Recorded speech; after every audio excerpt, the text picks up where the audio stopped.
The big headline today, of course, was the replay and review of Vice President Kamala Harris and her running mate, Governor Tim Walz, sitting down for the first time in a joint interview last night with CNN's Dana Bash.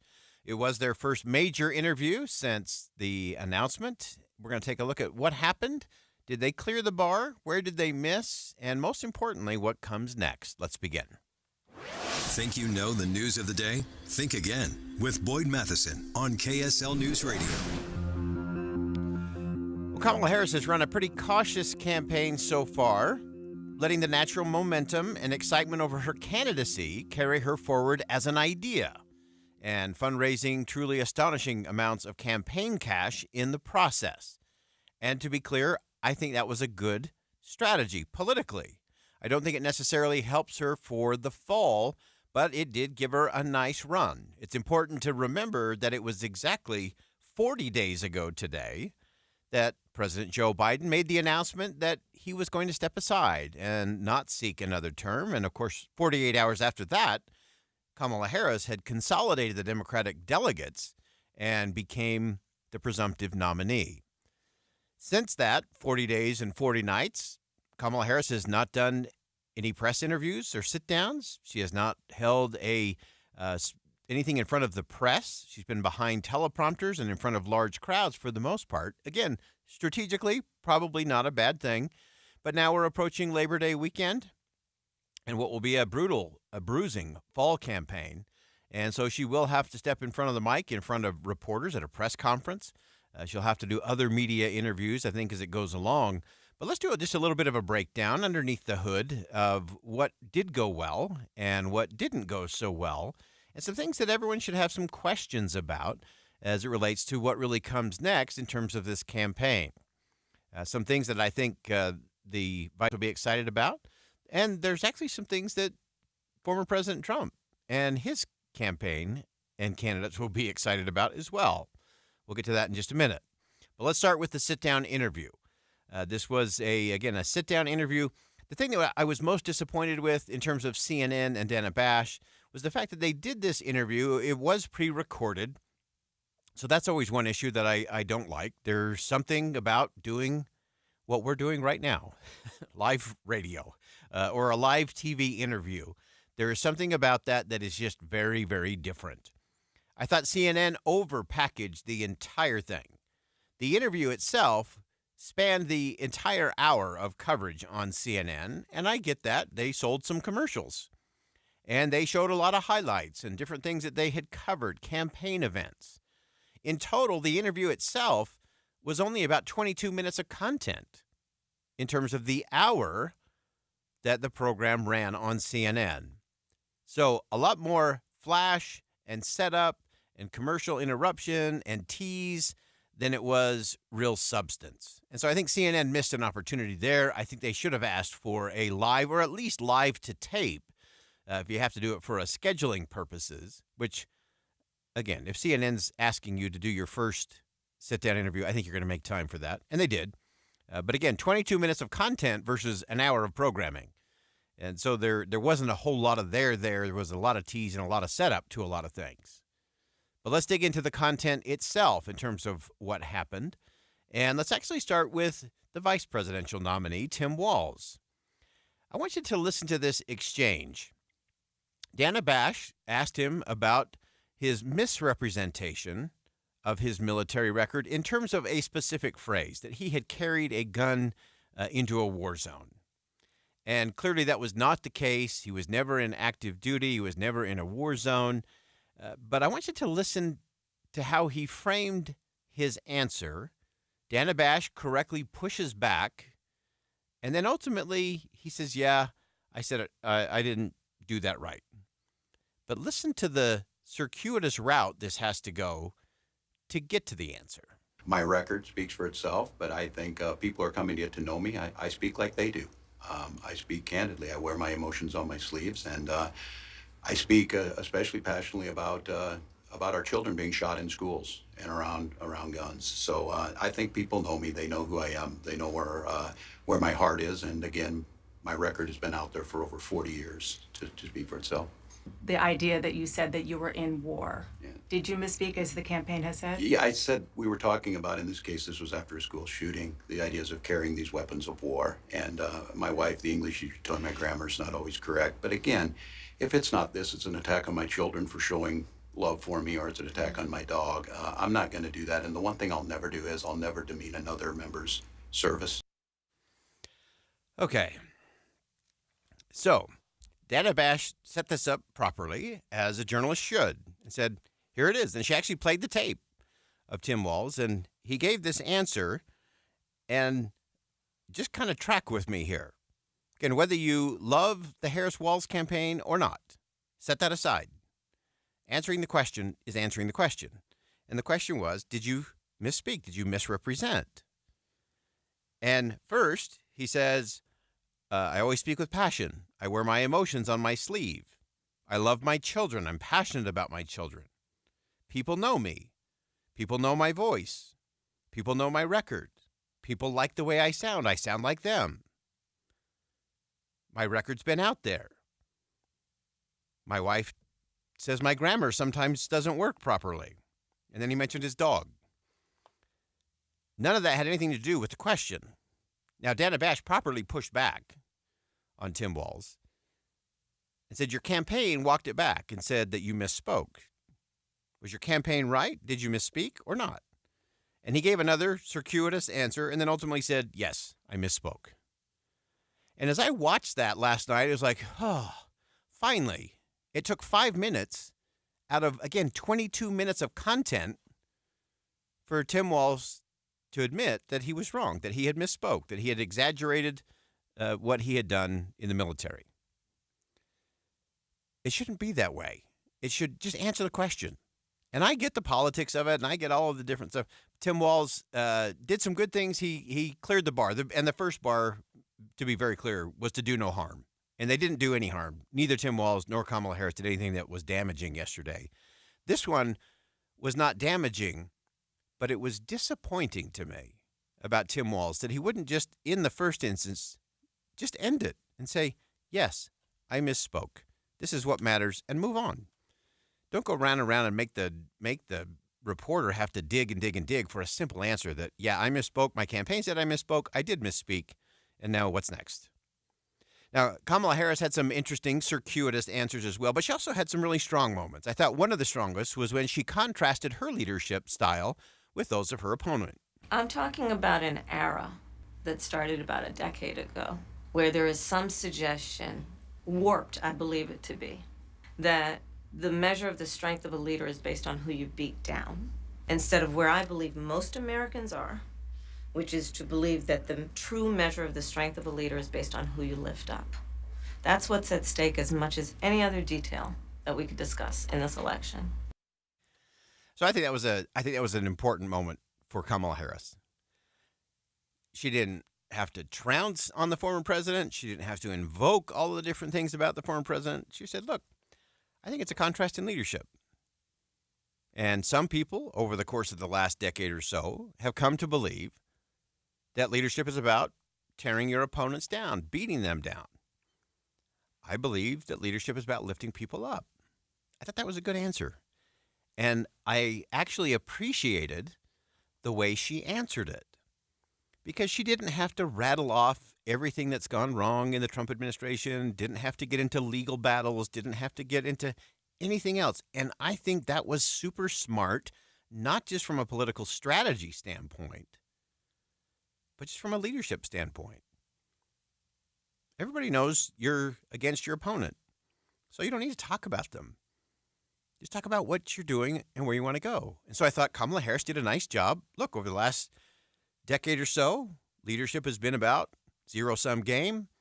I'm winning, you're losing. I'm going to beat you down in order that I can build myself up. And she said, no, there's a contrast in leadership styles. And what I believe leadership is lifting other people up. Now, she also did some work to reach out to those in the middle of the Republican Party. And we're going to talk about that coming up next. I think she made some very interesting overtures to the independents and those on the center-right politically. She also made some very interesting remarks in terms of receiving the call from President Biden to find out that he was dropping out of the race. We'll look underneath all of those and what messages those send coming up next. Stick around. We'll be right back.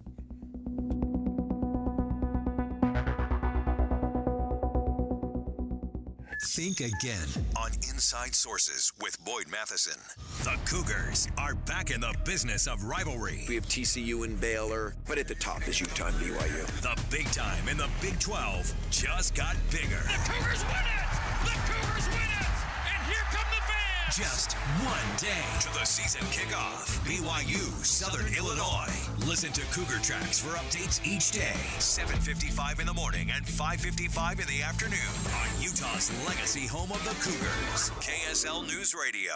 Looking for a beautiful and functional upgrade to your home? 3 Day Blinds has you covered. At 3 Day Blinds, our free in-home design consultation makes it easy. A 3 Day Blinds design expert will help you find the window treatment solution that works best for your home's needs and style. We bring the showroom to you with loads of samples, giving you an idea of how different fabrics look in your home. Your designer also provides expert measurements and helps coordinate installation. Book your free in-home consultation by visiting 3dayblinds.com. Take control of your window treatments with Motorized by 3 Day Blinds. Whether you're at home or on vacation, you can operate your window treatments with the touch of a button using the 3 Day Blinds app. 3 Day Blinds has specialized in window treatments for more than 40 years, and it's the name people trust. At 3 Day Blinds, we have stylish and functional window treatments for any occasion. For your free custom same-day quote, schedule your free in-home design consultation now at 3dayblinds.com. That's 3dayblinds.com. This song doesn't have a name, but if it did, it'd probably be something about togetherness, because it's a collaboration, not between pop stars and producers, but between music therapists and kids. Music therapy is a treatment that doesn't involve medication or needles, and it's been proven to help children manage pain and contribute to faster healing. So it shouldn't surprise you, it's our favorite song. And just one way we partner with you for a life well lived. Intermountain Health.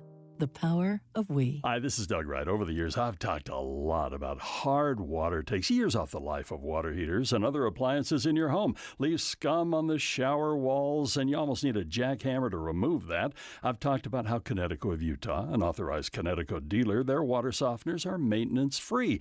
You just don't need adjustment, and they do the job with 2/3 less salt than other softeners. But today, I want to talk about the exhilarating feeling of stepping into a hot bath or shower and feeling that pure, soft water cascade over your skin. It feels like every pore in your body wants to stand up and start singing. And afterward, there are no itchy hard water deposits sticking all over you. You really should look into a soft water system from Connecticut of Utah, an authorized Connecticut dealer. You can learn more about Connecticut by giving them a call at 801-576-8600 or log on to Softwater Utah. Connecticut of Utah, an authorized Connecticut dealer. Then sit back and enjoy your shower even more.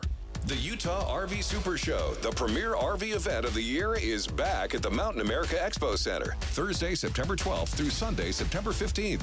Come see new 2025 models and special closeout pricing on all 2024 models. Bring a can of food for the Utah Food Bank and get $1 off per can, up to half off adult admission. Unplug from distractions and plug in to your family at the Utah RV Super Show. Discount passes at UtahRVSupershow.com.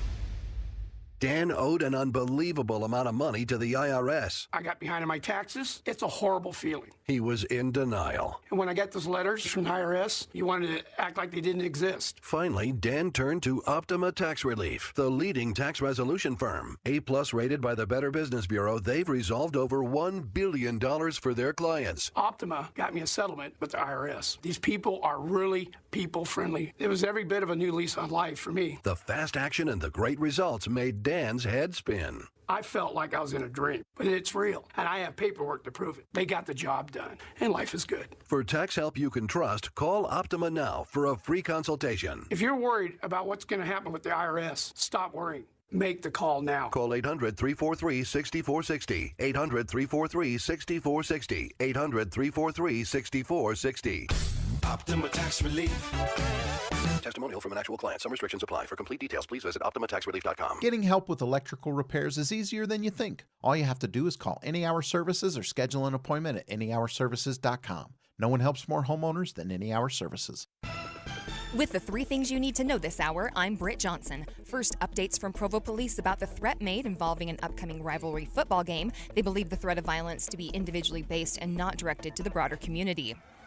Second, a portion of I-80 on the border of Tooele and Salt Lake counties is closed for a while due to a dump truck rollover that caught fire.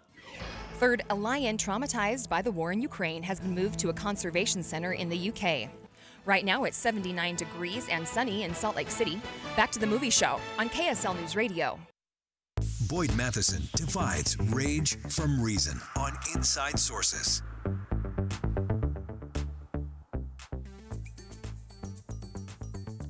Welcome back to Inside Sources here on KSL News Radio. It's great to be with you today. As always, I am Boyd Matheson. We're staying with a conversation relating to the first sit-down interview that took place last night with Vice President Kamala Harris and her running mate, Governor Tim Walz. They sat down with CNN's Dana Bash. Again, it was a very produced 1-hour special on CNN with about 22 minutes of total content in terms of the interview.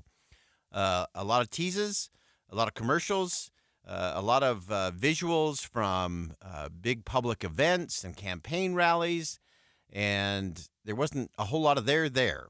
There were a few places where I think they scored some points, and again, this was the first time they sat down for an interview, so that's important. Many have been clamoring for that.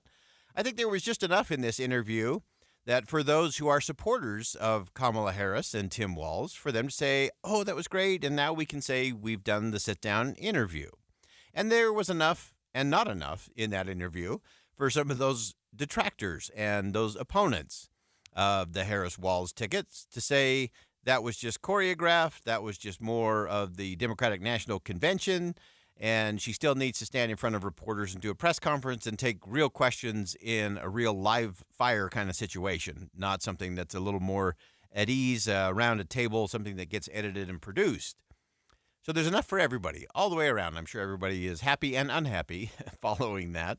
I want to hit a couple of other things that the vice president said. Part of this interview clearly was for Kamala Harris to reach out to those center-right Republicans and independents who may not agree with her on a lot of the policy issues, but are not willing to stand with former President Trump. So when Kamala Harris was asked if she would consider adding a Republican to her cabinet if she were elected, here's her response. You had a lot of Republican speakers at the convention. Will you appoint a Republican to your cabinet? Yes, I would.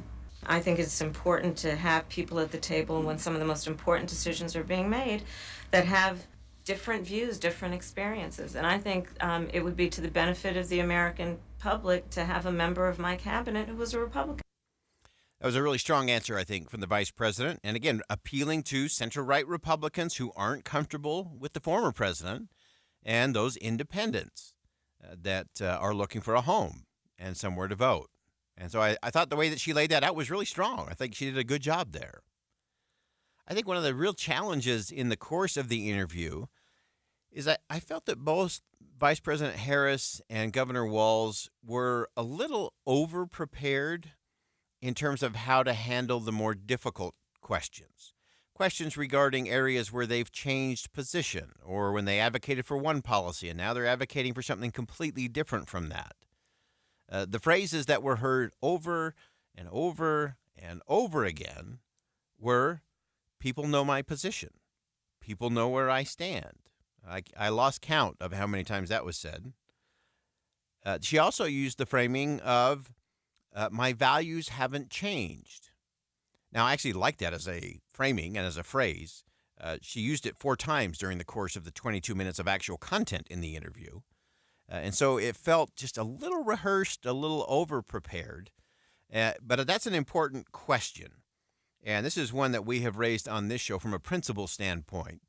And that is, do you want a leader who is willing to say I was wrong? Do you want a leader who is willing to say, you know what, I have evolved on that particular issue? And I will admit that takes tremendous political courage in this day and age, because regardless of whether you're on the left or the right, if you say you were wrong, you're going to get skewered for it. If you say you changed your position or that you have a different policy approach now than you did then you're going to be labeled a flip-flopper or you're pandering to whatever audience you're speaking to. And of course, nobody wants that. But I think we have to recognize that we keep rewarding the wrong behavior. Because if we were rewarding the right behavior, people would say, you know, it's okay to say I'm wrong. It's okay to say I've changed my mind. It's okay to say more information has come in or technology has changed. And so that's allowed me to change my position in terms of what the right policy is. But we've made that so dangerous and so disastrous because we weaponize everything these candidates say. So no one's willing to do that. And yet, if you're thinking about a leader, a real leader that you want to follow, don't you want to follow somebody who's going to take in new information? Don't you want to follow a leader who's going to take in all the different voices, who's going to look at issues from every point on the compass, who's not going to be so locked in that they're right and everyone else is wrong, that they'll be able to accept, wow, I never thought of it that way, or wow, that's an interesting way to go about it. I wonder if there's a possibility there. That's actually what leadership is about. But sadly, the way we frame our politicians and our political campaigns, nobody dares do that for fear they'll either face a really wicked primary challenge or they'll get absolutely skewered in the general election. So I think they overdid it in terms of what Governor Walz and Vice President Harris did. They way overused the pre-scripted lines. People know where I stand. People know my positions. My value hasn't changed. They just used it way too much, and it was just a little too scripted. Could have said the same kinds of things, but you got to mix it up just a little bit. But that was the consultants at work, so you saw that happen there. But I want to go to the last component where I thought Kamala Harris did a very good job of telling the story, creating the framing of how this all began 40 days ago. It was a Sunday. My family was staying with us, and including my baby nieces, and we had just had pancakes, and we were sitting down to do a puzzle, and the phone rang, and it was Joe Biden, and he told me what he had decided to do. I asked him, "Are you sure?" And he said yes, and that's how I learned about it. And what about the endorsement? Did you ask for it? He was very clear that he was going to support me. All right, so I think the vice president did a nice job there. Just painted the picture. Said, look, this was just a weekend. This was a Sunday morning for us, and she, wasn't a lot of advanced planning. I thought it was pretty poignant when she asked President Biden, "Are you sure? Are you really sure? I know you've had voices. I know you've had a lot of pressure. Are you really sure?" And so that was, I think, an interesting and a telling part of that conversation. Now, the interesting thing, and we're going to come back to this when we get our inside sources, inside look at presidential politics coming up in hour number 2. We're going to look at the ride we have been on over the last 40 days and 40 nights and why they can be very excited on the Democratic side. They've had tremendous wins at their backs, and their sales are cruising. It's been a juggernaut of a ride over the last 40 days and 40 nights. And yet here we are, rolling in to the Labor Day weekend, and the race itself is almost exactly where the race was 40 days and 1 hour ago. In other words, while the Republicans had the momentum and were feeling good coming off of their convention and the troubles that the Biden administration were having, the poll numbers were still about the same. And now, after all the positive vibe and all the energy that the Democrats have had from the announcement to Kamala Harris consolidating and becoming the presumptive nominee to their big convention in Chicago, and now we're basically back to an even race. 7 swing states will decide it. Every single one of those swing states is within the margin of error when it comes to current polling. And we'll get back to that when we get to our inside sources, inside look at presidential politics coming up at 2:35 today. We'll go ahead and step aside for some bottom of the hour news. Don't go anywhere. More inside sources coming up next. We'll be right back.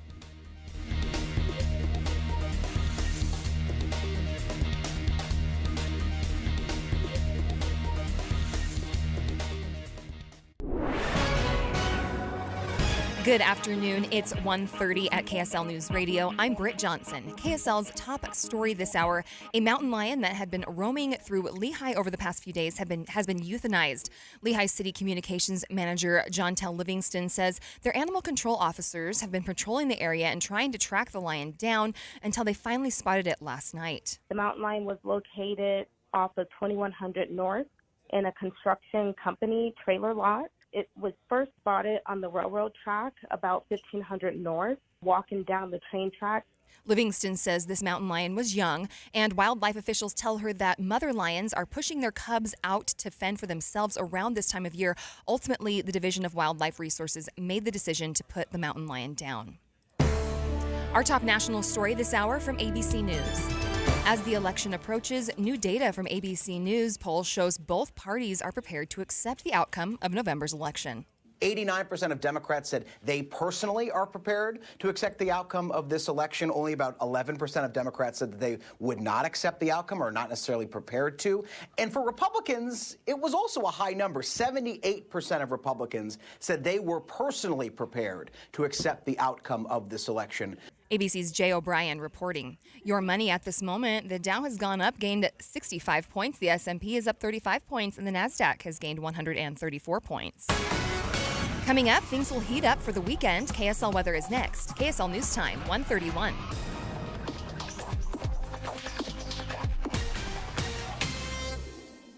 Here's a way to get breaking news updates anywhere you go. At the store or in a work meeting, you can get breaking news on your phone. You can quickly read it, swipe, or click for more. It's super discreet, super fast. That's the app for KSL News Radio.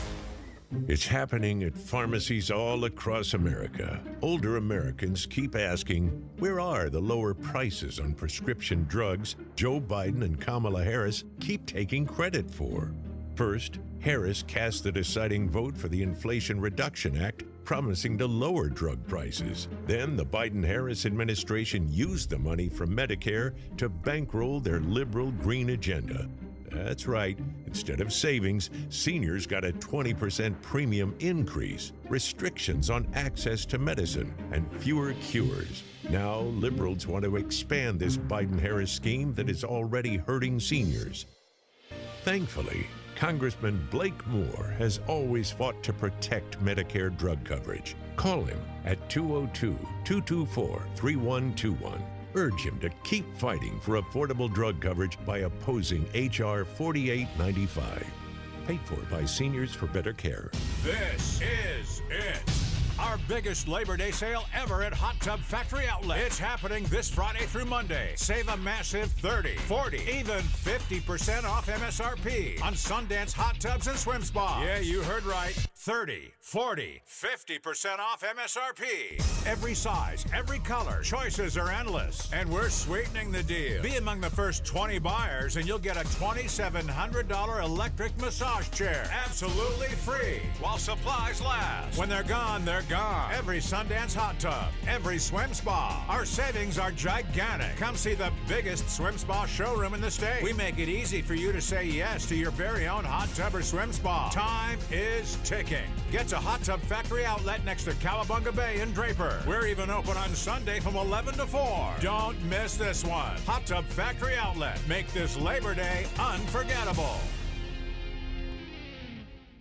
If you ordered a steak sandwich and they served you bologna, you'd be ticked off. B-O-L-O-G-N-A or B-A-L-O-N-E-Y. It doesn't matter how you spell it. It's still bologna. Hi, this is Jason. And Kathy of Window World. We could go on and on about Window World, but folks, it's all about you. Your home and what you need. Window World is America's #1 window replacement company. Call Window World at 801-281-8111. Or check windowworldutah.com. And as Doug always said, that's no baloney.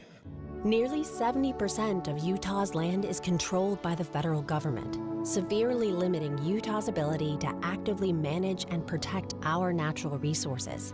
Our families, businesses, and communities know there's a better way. Utahns have been good stewards of our public lands for generations. That's why we're asking each and every Utahn to get informed, speak up, and learn more at standforourland.utah.gov. Traffic and weather together brought to you by Sinclair's DinoPay app. Save up to 20 cents per gallon. Here's Mark Christiansen. Well, I-80 westbound remains closed at 7200 West due to that earlier fatal crash with a dump truck and another vehicle. Traffic a little bit backed up as you pass 5600 West right now. I would say through the afternoon until they open this up, avoid westbound I-80 because that's just going to get worse as the afternoon continues. Use 201 westbound. The problems on 201 right now, a little bit slow between approaching 215 and then between that and 3200 West. It's time to get your tickets for Utah Symphony and Utah Opera this season. Right now, get the best available main floor seats for just $25 at usuo.org/on sale. I'm Mark Christiansen in the KSL Traffic Center. Sunny and smoggy skies today with a high of 87 degrees. Then temperatures will climb into the 90s for the next several days, and this wildfire smoke will be sticking around through the weekend. Right now it's 81 degrees and sunny. I'm Britt Johnson from the KSL Common Spirit Health Studios. Listen online at kslnewsradio.com. We're Utah's news, traffic, and weather station. Inside Sources. Inside Sources. America's voice of reason. Boyd Matheson on Utah's home for elevated conversation. Inside Sources on KSL News Radio. Across the United States, military recruiters from all branches are facing one of the most challenging periods in the history of our all-volunteer force as they struggle to find qualified and willing young women and young men to join their ranks. The recruitment crisis reflects broader changes, I think, in American society, especially the declining trust in institutions, shifting demographics, and really the overall perceptions about national service. We want to dig into things underneath the hood and underneath the headlines of all this and what it actually is driving that, what it actually means, and what comes next in terms of how this impacts our all-volunteer force and how we are able to be a force of strength for freedom around the world. And really pleased to have joining us today, national reporter for the Washington Post, Greg Jaffe. And Greg, great piece in the Post on selling America and the Army's fight to find recruits. And thanks for joining us on a Friday. Yeah, thanks for having me. I appreciate it. So let's dive into this first in terms of the kind of the lay of the land. What is the present reality when it comes to recruiting, and what does that actually look like? So it's been a tough couple of years for the military and for the Army in particular. The Army missed its recruiting goals in 2022 and 2023. It'll likely hit its recruiting goal this year and maybe even surpass it a little bit, but it lowered it significantly. So last year the target was 65,000 and they only brought in 55,000. This year they lowered the target to 55,000. So I think Tom Cotton, the senator, was giving the Army secretary a hard time about it, and he sort of compared it to like you guys threw the dart at the wall, then you drew the target around the dart and gave yourself a bullseye.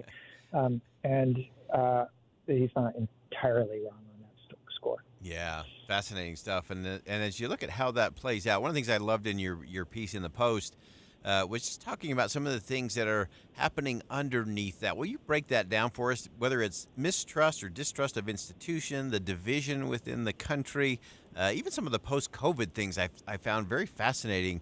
Describe all of those in terms of the impact they're having on recruiting and why. Yeah. So the first big blow was definitely COVID, and that really knocked Army recruiting back. And part of the problem is, kids ended up taking drugs for anxiety, which are disqualifying. The use of those drugs post-COVID really increased. Obesity rates really increased, which disqualifies you from military service, obviously.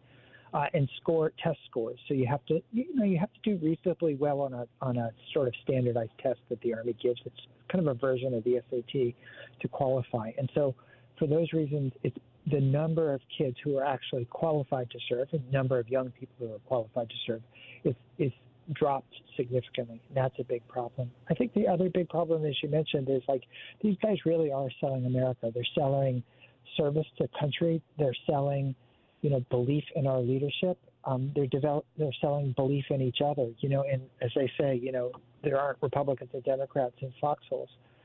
Everybody's in there together. And at a moment where we feel really divided and mistrustful, getting, young people to put their faith in their country and their leadership and in each other, it's a really hard sell. Yeah, I think that's such an important thing that I don't think too many of us have been thinking about. And again, regardless of where people fall on the political spectrum, if you're going through a campaign, and we'll just take the current one, and if people are demonizing and just doing all of the things to badger a Vice President Harris as being unfit for the office, or if people are going after former President Trump and not trusting, not leadership, suddenly that makes it hard to think, well, wait a minute, one of those people will have the title Commander-in-Chief, and could I serve under a Commander-in-Chief Trump or a Commander-in-Chief Harris? And I think that divide, that's an interesting one, and I can see how that becomes problematic. Yeah, and I don't think it's something our country and our military has really faced before. You know, the military can deal with those other problems. They've dealt with the obesity and the low test score problem by starting kind of a pre-boot camp for kids to put them through. And so you get some remedial education to, help you pass the test if you haven't had a great high school education. You get some fitness training to kind of lose weight and meet the goal. They've been able to deal with the tight job market by adding bonuses and things like that. But these bigger issues, these bigger sort of tectonic or systemic issues, like they don't have tools to help people have faith in America that way. Yeah, and I think that's such an important component to all of this, is the way we view our country and our country's role in the world. I think is really interesting. Not that people are signing up so they can be the world's police, but having some of those core principles and what they're defending together, I think has become more problematic with the polarization of our politics that prevents a lot of kids from saying, I think you mentioned in the piece, 9/11, that was kind of a unifying rallying cry of, hey, we're going to do this together, and I don't care if you're blue, red, or green or whatever, we got a job to do. Yeah, and that really sustained for a while. You could see propensity rates, which is what the military calls, have you been interested in joining? They go up after 9/11, and they stay up for quite a while.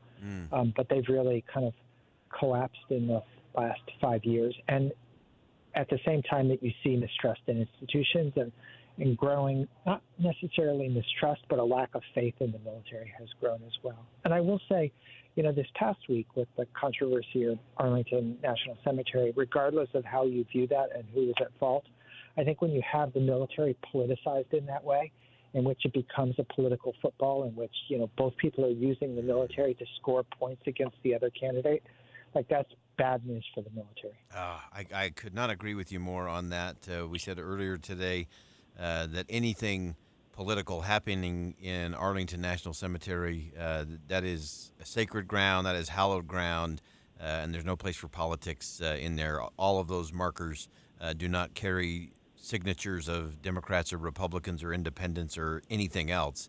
It just is about the United States of America. I think that's such an important point in all of that. What else are you watching? What else are some of the nuanced pieces to this? And what is the military, the Army in particular, what else are they striving to do to try to change the dynamic and change the conversation when it comes to recruitment? Yeah, well, I think one thing I'd be curious to see, I think this last week has been really tough.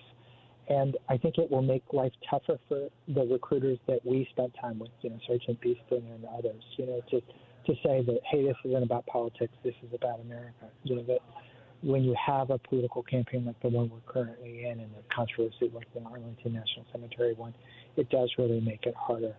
Beyond that, the Army can do things on the margins, and I think it's done a pretty good job of it in terms of getting more recruiters out there in stations. The other thing one thing I've found really interesting is those recruiters work really hard. You're searching for a needle in a haystack. So only about 23% of Americans between, 18 and 23, 18 and 24 qualify for the military, meet all the qualifications. Only 9% have even considered it. And so it's a really small fragment of the population that you're looking for.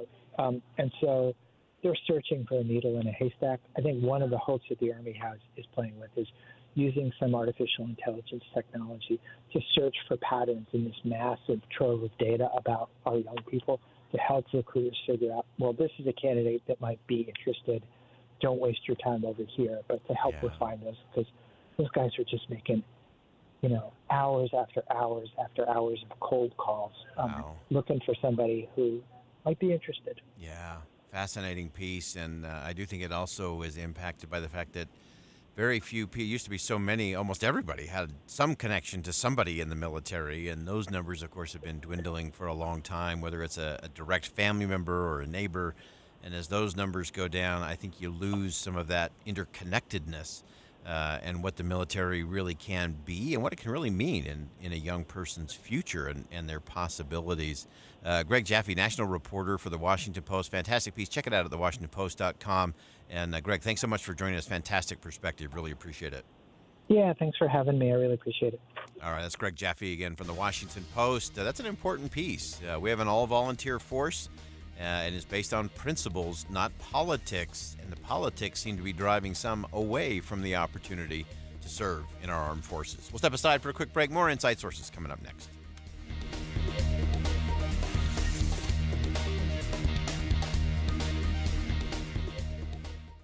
The Cougars are back in the business of rivalry. We have TCU and Baylor, but at the top is Utah and BYU. The big time in the Big 12 just got bigger. The Cougars win it! The Cougars win it!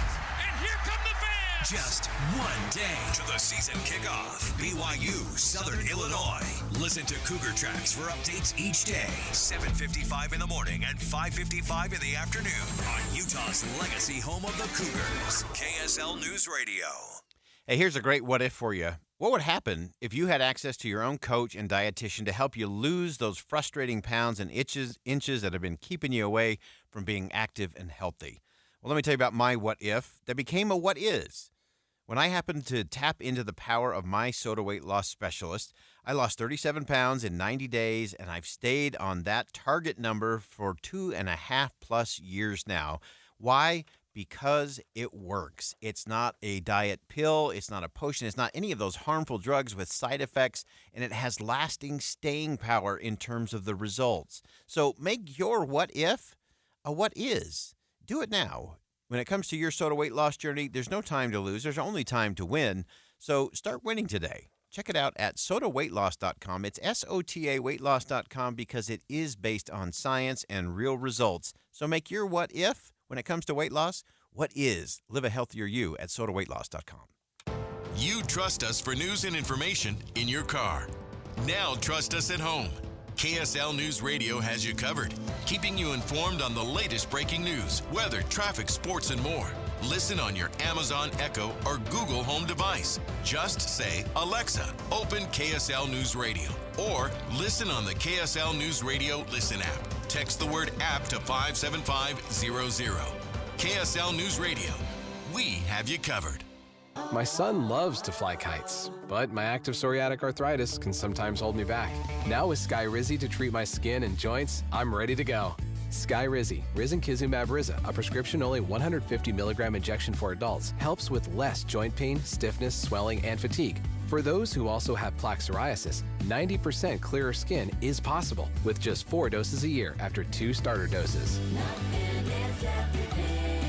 Don't use if allergic to Skyrizi. Serious allergic reactions and an increased risk of infections or a lower ability to fight them may occur. Before treatment, your doctor should check for infection and tuberculosis. Tell your doctor if you have an infection or symptoms such as fever, sweats, chills, muscle aches, or cough, or if you plan to or recently received a vaccine. With Skyrizi, there's nothing like clearer skin and better movement, and that means everything. Ask your doctor about Skyrizi today and visit skyrizi.com or call 1-866-SKYRIZI to learn more. Power outages happen year-round and they're always unexpected. What's up, everybody? I'm Mike Wilson with Any Hour Services, and some people have medical equipment that needs to stay on, or maybe you don't want the hundreds of dollars of food in the freezer to spoil. Regardless of the reasons, Any Hour Services can help with a backup generator. Now, a lot of people think that backup generators cost thousands of dollars, but we have packages that'll run the essentials and start at less than $2,500. That includes the generator, the connections from the generator to the house, and the installation. We also carry and install larger generators that can run the whole house and kick on automatically when the power goes out.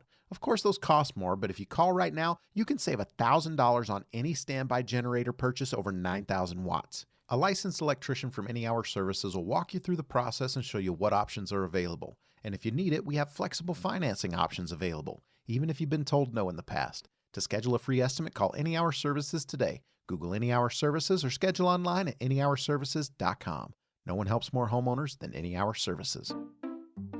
We just want to have enough money for retirement. And travel to visit our grandchildren. I understand. That's why at Fisher Investments, we start by getting to know each other, so I can learn about your family, lifestyle, goals and needs, allowing us to tailor your portfolio. What about commission-based products? We don't sell those. We're a fiduciary, obligated to act in your best interest. So how do your management fees work? We have a simple management fee based on the value of your portfolio, so we do better when you do better. We appreciate that kind of transparency. We also check in with you regularly to keep you up to date on the markets and your portfolio. Well, what other services do you offer? As a client, you have access to resources on investing, financial planning, estate planning, Social Security, Medicare, and more. Wow, sounds like Fisher Investments has everything we need. At Fisher Investments, we're clearly different. Learn more at FisherInvestments.com. Investing in securities involves the risk of loss. With the 3 things you need to know this hour, I'm Britt Johnson. First, the Department of Natural Resources has caught and euthanized the cougar wandering around Lehigh. Second, catching up on sleep during the weekend may be beneficial to heart health, according to a study at the European Society of Cardiology's 2024 Congress. Third, new data from an ABC News poll shows both parties are prepared to accept the outcome of November's election. Right now, it's 81 degrees and sunny in Salt Lake City. Back to Inside Sources on KSL News Radio. Get deeper insights on the news from Inside Sources. This week, the U.S. Surgeon General, Dr. Vivek Murthy, issued an advisory highlighting the mental health crisis facing parents across America. This unprecedented recognition of parental stress as a public health concern sheds light on the complex challenges of modern parenting. From financial worries to societal pressures, parents are grappling with all kinds of stressors, a myriad of stressors that impact not only their well-being, but also that of their children. We all need to ask ourselves how, as a society, we can do better, be better in supporting parents and, by extension, nurturing the next generation. Well, helping us break all of that down today, as we often do, we turn to Lois Collins from the Deseret News. And Lois, great piece talking about what the Surgeon General came out with. And I think I know there were at least a number of people who saw the headline of this, that we have a mental health crisis of parenting, that parenting is bad for your mental health. And I know a few people rolled their eyes and a few people exhaled and said, yeah, welcome to my life as a parent. But what should we be thinking about when it comes to mental health and parenting? Well, I think one of the things we need to think about is that mental health is not always some terrible malady, but we're anxious. That's a mental health issue. Yeah. We're sometimes depressed. We're stressed. Those are all, you got to keep that part of it Good in perspective. Love that. That's one thing to think about. And in fact, 33% of parents say that they're very stressed. Within the last 30 days, they had at least an episode of extreme stress. So it's real. And it does impact kids. We all know that you don't parent as well, you don't handle things as well when you're upset or depressed or stressed, and it can trickle down to your kids in ways that are really bad. Yeah, the trickle-down theory of all of that is super hard, and I think it's true. Parenting is clearly not for wimps, and families are messy. Parenting is messy. It's just a messy thing. And all of our families are messy at some point. Yeah. There's always, you can't say, well, my family's not like that, because we all have our moments. That's right. We do. We all have our messes for sure. And I love the way you framed it, as you always do, Lois, and that is that, even if it's not a crisis, just feeling that anxiety, that worry, that concern you have over a child, whether they're a young child or whether they're an adult and married child, when it comes to parenting, sometimes just that underlying angst or worry or hope or fear, it doesn't really go away. No, and it also leads to lacks in other areas, including parenting itself. But if you're stressed all the time and you're worried about a specific issue or a bunch of issues, 1/4 of parents at some point haven't been able to meet basic needs. Yeah. If you're thinking about those things, then you are not doing well at work. You're not doing well at home. You're not focusing. You're not moving forward and paying attention to the other things. So it's really important to recognize it in yourself, for one thing. Yeah, I think that's so important. And I love something you called out in your piece at Deseret.com, and that was that Surgeon General Murthy called raising children sacred work. and said that as technological and economic forces have reshaped the world at a dizzying pace, it's also become harder for parents to prepare children for a future that's difficult to understand or even predict. I mean, we're preparing kids for jobs that don't exist, a world that's going to be so different. And that the jobs that don't exist part is soon. I talked to someone 2 days ago who's a, quote, futurist, who told me that her daughter is going to graduate in 2028. And the jobs that exist now, many of them won't exist by 2030. Wow. How do you get ready for that? Yeah, that's crazy. So let's talk about some of the things that society can do, some of the things that we can do in our local neighborhoods and communities to better support parents, again, through the sometimes messy, sometimes challenging and angst-filled job that is being a parent. So Murthy broke it down into different categories. He broke it down into policy changes that could be made, things that communities could do, communities including governments, but also including schools, that type of thing that could help out. He talked about programs that could help, and he talked about individual action. And so some of these suggestions that he had for policies that would help family would be making sure that there was leave. If your kid was sick, that you had some kind of paid leave that would help with that you had some sort of help with that. He talked about gathering spaces, which we're seeing a lot about gathering spaces, and I'm going to explore that at some point because community, places where communities, we spend our time in our houses, we get in our cars, we go where we need to go, whatever. But we don't hang out in parks like we used to for the most part. Fewer of us are going to churches, fewer of us are involved in other programs. And so we're not gathering and nurturing each other, just sitting side by side with somebody at an airport and saying, wow, this happened to me, what happened to you? Just sharing our stories is really important, and that relieves stress. So that, to me, is really interesting. Yeah, I think that gathering, and I'm going to hold you to that. I'm going to hold you accountable to come back and report on that. Because I think gathering has extraordinary power in our communities. And we don't do it the way we did. We used to do it organically. We used to sit on our porches and chat with our neighbors as they walked past. So. Access to mental health care is really important. And we're not talking, a lot of times people don't think they need any sort of support. Mental health, there's still some issues with how people perceive that, which shouldn't exist. But if you do have an issue, you should feel confident that you can talk to people about it. It should be safe to talk about it. One of the most interesting things he suggested is workplace help with these issues.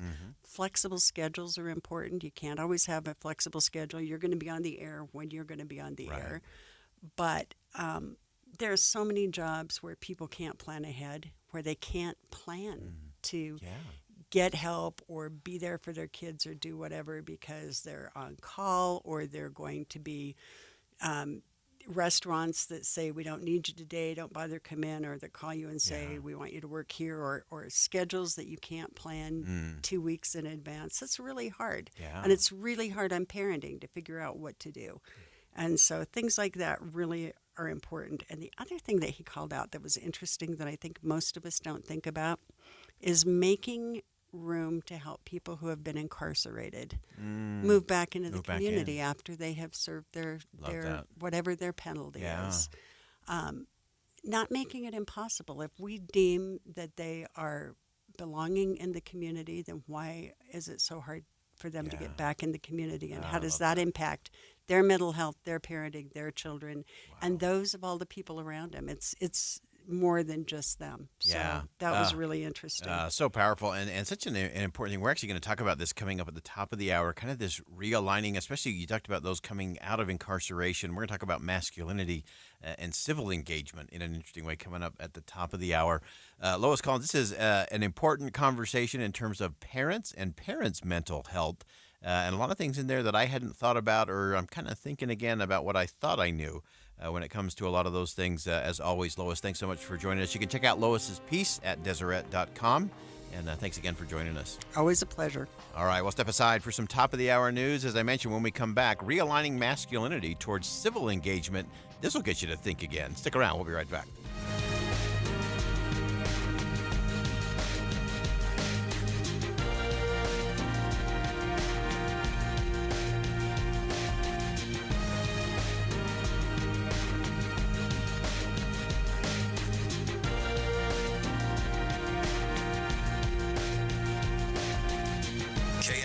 FM Midvale. KSL Salt Lake City. From the KSL Common Spirit Health Studios, this is KSL News Radio.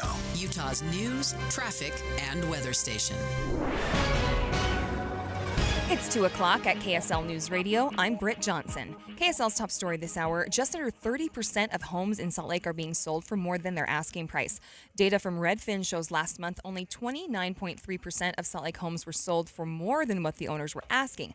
That's down 6.5% from July of last year. Russell Fawcett, owner of Realtor Group from the Stern team, says it's the homes in the lower price ranges that are selling more, for more. Anything under $500,000, if it's in good condition, is more than likely going to go multiple offer and sell above list price. He says if interest rates drop next month, it's likely even fewer homes will sell for more than their listing. Our top national story this hour from ABC News. As Americans prepare to hit the road for the long Labor Day weekend, there's some good news for drivers and their wallets. But the good news here is if you are taking to the road for Labor Day weekend, it's going to cost you less to fill up your tank. Gas now at $3.35 a gallon. That's about 50 cents below where it was last year. So that's some good news for drivers. ABC business correspondent Alexis Christoforous reporting. Your money at this moment, the Dow has really shot up. It's gained 227 points. The S&P has gained 56 points, and the NASDAQ is up 197 points. Coming up, taking a look at your holiday weekend forecast. KSL weather is next. KSL News Time, 2:01.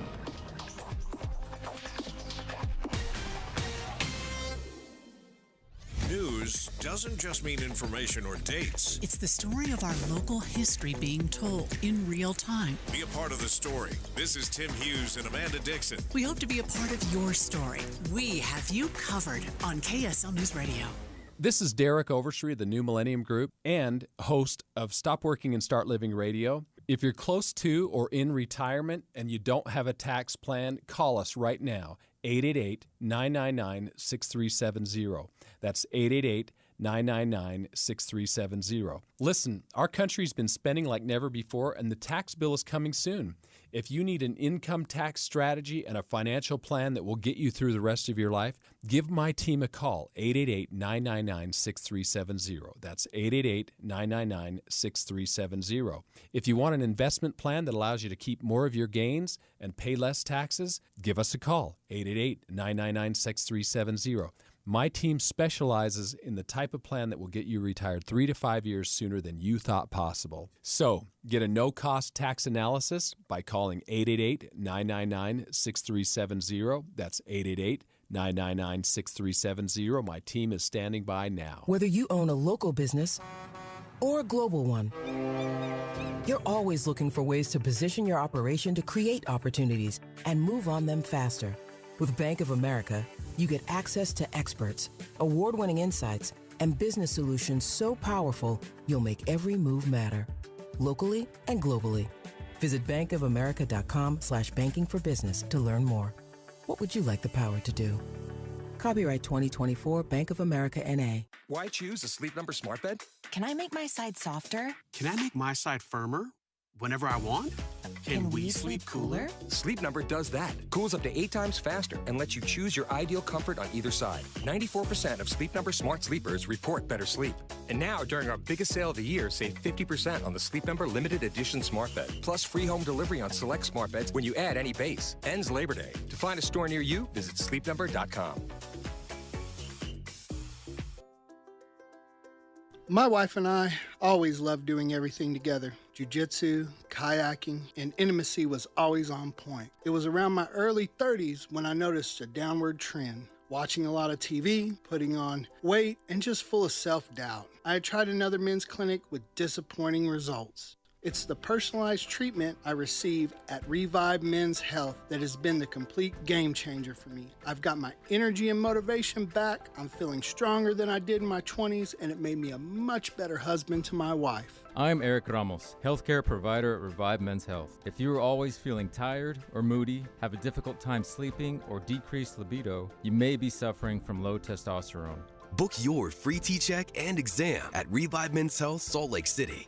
Call 801-263-7777. That's 801-263-7777. Or visit ReviveMen'sHealth.com. Traffic and weather together brought to you by Sinclair's DinoPay app. Save up to 20 cents per gallon. Here's Mark Christiansen. Westbound 201 is taking all the brunt from the closure of westbound I-80 at about 7200 west on I-80. They're making everybody get off the freeway there and turn around. And everyone seems to be taking the 201 westbound, and it is starting to show as early as 9th West. That continues through 3200 west, and then again towards 7200 west. You run into some heavy brake lights there as well. I-15 headed southbound, starting to see the usual slowdowns near the south interchange. Beat Labor Day heat and cool off during Park City Galleries Association's Friday Art Stroll. 11 participating galleries featuring multi-medium art exhibits. Find what speaks to you. Visit ParkCityGalleryAssociation.com. Mark Christiansen in the KSL Traffic Center. Highs in the upper 80s today, and things will climb into the 90s starting tomorrow. And it's looking like this haze will stick around for the next several days. Right now, it's 81 degrees and sunny. I'm Britt Johnson from the KSL Common Spirit Health Studios. Listen online at KSLNewsRadio.com. We're Utah's news, traffic, and weather station. Inside Sources. Inside Sources. America's voice of reason. Boyd Matheson on Utah's home for elevated conversation. Inside Sources on KSL News Radio. In a culture increasingly aligning towards individualism and technological dependence, the American identity of masculinity for men, and young men in particular, is going through a kind of identity crisis. So I want to take a moment to think again about what we think we know in terms of the role men should play in society, and how do you foster a society with amazing men and extraordinary women? To find out, we're going to veer away from the trends towards hyper-individualism and see if we can't discover that the path back might be one that leads toward civic engagement and community as the answer. Let's begin. Think you know the news of the day? Think again with Boyd Matheson on KSL News Radio. We are very excited to have joining us on the program today Joe Pitts, a public policy professional currently working in our nation's capital of Washington, D.C., and had a piece with our friends over at The Dispatch. You can check it out at thedispatch.com called Masculinity in an Age of Individualism. And this is a piece that everyone should go through and read. There are so many layers and nuances, and so we're just going to dive in and get going. And Joe, welcome to the program. Thanks, Boyd. I'm looking forward to it. So let's start with this whole concept of masculinity in an age of individualism. Describe that for us. Sure. Right. So, I think today you kind of see two big issues that I've observed, and they're usually kind of viewed individually or separately. One of which is the crisis of modern masculinity. Right. So you have folks like Richard Reeves and others who have pointed out, over the last really 50 years, outcomes for men and boys in America have just gotten worse. So that's everything from loneliness to rising rates of depression. And I think, too, just kind of a general feeling of malaise, right, and isolation and alienation. So you have that issue on the one hand. And I think on the other hand, you've also seen kind of in America as well, this rising individualism, right? So, this goes back to Robert Putnam and kind of Bowling Alone and this whole idea that people are doing fewer and fewer things together. So we're more and more alone and we're more siloed. And kind of the impetus for me writing this piece is I thought, actually, these two distinct phenomena seem quite integrated and quite connected. And so let me explain. I think one part of it, and I say this in the piece as well, is that we've really stopped even asking the question of what does it mean to be a man. And I don't mean just kind of in the public discourse, right? Obviously, we're kind of having those conversations with J.D. Vance and Tim Walz, but I actually think we increasingly see fewer institutions that actually have roles for men as men. Right. So we have fewer institutions in our society actually willing to give men and young boys a role to play. So that's kind of the basic thesis of my piece, and that's where I started. Oh, I love that. And I also love that just the tone and the framing of all of this, I think, is so right, because this is not a puff men up or tear women down. This is like, how do we get to a place where everybody's functioning from a position of strength? And I want to unpack a couple of things. You mentioned there at the outset, Joe, this idea of being alone, this individualism kind of gone sideways. And I think a lot of us have thought of it in kind of the Putnam terms, in terms of everybody doing things alone. But I don't think we've really drilled down of what that actually means, particularly for young men. Yeah, no, I think that's right. And I think especially, and I don't point this out in the piece, but I think it's something I wanted to point out and it's worth looking at, beyond just kind of, general involvement like church services and family and marriage and things like this where men have a distinct role to play. And even, right, young boys, right, if they don't have a father, they really can't be the son to a father, right? I also think this extends to, organizations and institutions that are explicitly for men, right? So, I mean, I think you've seen the last several years Boy Scouts, right, become kind of more co-ed and gender neutral. I think you've seen this with some other civic programs as well. And so when there's increasingly less opportunities for young men to be around other young men and to relate to each other, I think that spells disaster. And I think a lot of people are seeing that. Yeah, and the whole idea is to have kind of everyone in that position of strength. And you talk about it in the context of, look, if you want strong marriages, you need a strong man and a strong woman. And if they're going to care for each other and have respect for each other, that's a lot of equally yoked issues that come about. But both people 100%. have to be in a place to actually do that. Yeah, and I think that's exactly on these issues, too. We have to point out that it's by no means a zero-sum game, right? I mean, the presence of less fathers in the home is terrible for single mothers. Right. I mean, this is, and I think these issues, and I also think connecting this to the broader issue, I think, of kind of individualism gone wild, like you mentioned, I think kind of helps bring that together, right? This is about helping both men and women today, and boys and girls. Yeah. You also mentioned in the piece, just in terms of how we go about this and how do we recreate that connective tissue to society, to institutions, and to each other. How do we do that, especially with young men? Yeah. Well, so I mean, I think the big thing I wanted to frame it as first is that the big framing motivation, I think, for young men and for those of us who are interested in doing this sort of thing is reorienting ourselves toward obligation, right? Thinking of our lives as more than just the pursuit of pleasure, the pursuit of base, self-satisfaction, whatever it might be, kind of dopamine hits, and thinking more about how can I contribute to others and how can I, play a role in an institution, right? Now, I think practically then what that means on the one hand is trying to rebuild American civil society. I think that means joining current civil society organizations that have been on the decline. I think of, veterans, kind of rejoining organizations like the American Legion or Veterans of Foreign Wars. I also think of churches, right? But I also think it means building new institutions, right? Because in a country that has a decline of institutions, inevitably, we're going to need some new ones too. And especially, right? I mean, we're in the 21st century. It looks different than the 1950s when a lot of these organizations really started, or even before that, when a lot of these organizations started to see growth.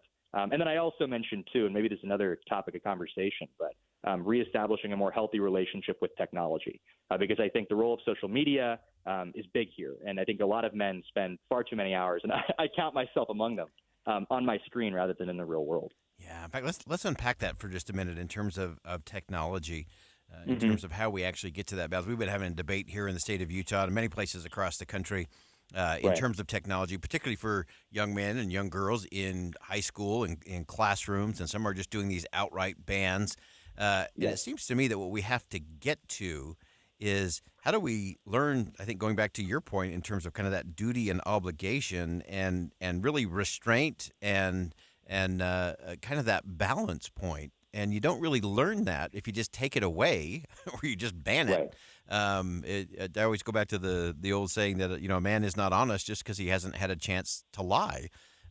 So someone isn't heard that before. Someone isn't good and adjusted when it comes to technology. If you just take their phone away every day, they've got to learn how to moderate. And how do we go about all of that, especially as it relates to the technology?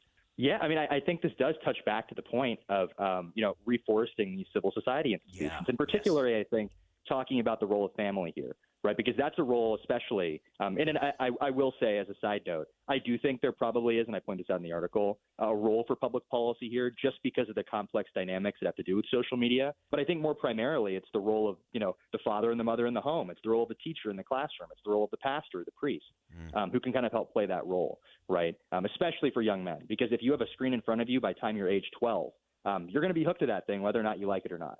Yeah, no question about that. I want to go back to those institutions of civil society. We talk about that a lot on this program, that connective tissue that really helps us look at, again, in this case, looking at young men not as liabilities to be managed, but as infinite potential to be be really used to make that. So you talked about these new institutions, and I love that thinking because I do think we need to embolden and re-strengthen and fortify some of those older ones. But there's also this whole new space of how do we create these new institutions that will serve civil society for the years ahead? Yeah, well, I mean, I think the thing is that a lot of institutions, and I think more about like the progressive era, right, as a lot of these institutions were getting formed in the first place are still with us today. The Legion, all these different organizations, the Red Cross, right, they were formed in response to a problem in our society, right? And it was no one could figure out, before these institutions were founded, what they would actually look like once they were founded. People just had to go about trying to solve problems together. And so I think a lot of these things are as simple as 5 people who are, happen to be interested in solving this particular problem, whether or not it's a very, very local problem, like you're trying to, fix something in your neighborhood, or whether or not it's a very, very large problem, right? I mean, we talk about social media and social media usage in the 21st century. If there was ever a time for another temperance movement, I think there's a time for another temperance movement when it comes to our relationship to technology. So, I mean, I think the thinking there has to be is people coming together trying to solve a problem together. And that's where the magic happens. It's not always going to happen perfectly. I think that, institutions founded today in the 21st century are going to look far different than they did in the 19th century.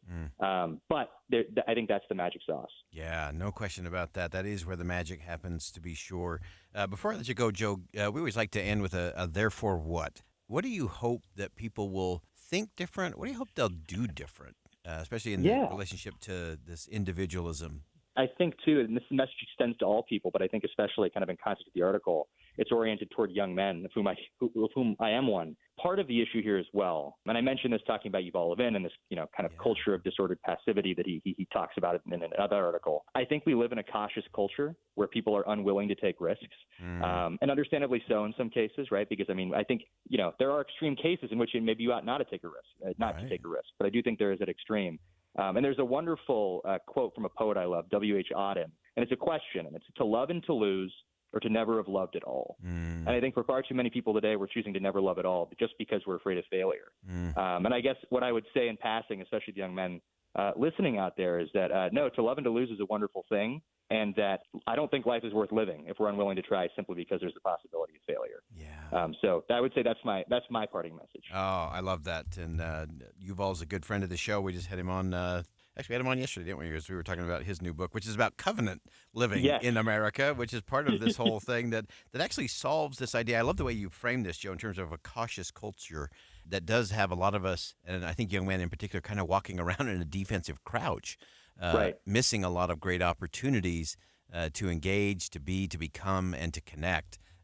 Really, this is great writing, extraordinary thinking behind all of this. Joe Pitts, public policy professional from Washington, D.C., a fantastic piece, Masculinity in an Age of Individualism. You can check that out at thedispatch.com. Joe, thanks so much for joining us today. Great stuff. Thanks for having me. Have a wonderful day. So many components to think again about what we think we know in that space. That is a conversation we're going to continue with Joe Pitts in the weeks ahead, but some really fascinating thinking in terms of how do we get to that space. Again, we want to make sure we're creating amazing men and extraordinary women and a society that supports and strengthens both. And the key is to get past this hyper-individualism. We need to get back to civic engagement, community, and creating space where we're not just cautious, but where we can move confidently forward individually and as a society. We'll be right back.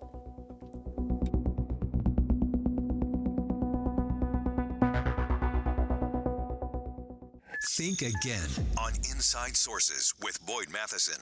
It's going to be a tumultuous election year. I think that we're hitting a nerve. I think this is a different kind of a race. I'm no stranger to unlikely journeys. Get the fairest coverage from voices you trust. Tim and Amanda, mornings from 5 to 9. Conversation with Dave and Dejanovic at 9 and Boyd Matheson at 1. And on your drive home, get the latest and catch your breath with Jeff Kaplan's Minute of News at 3. It's hard to know what election year holds. We'll have you covered at KSL News Radio.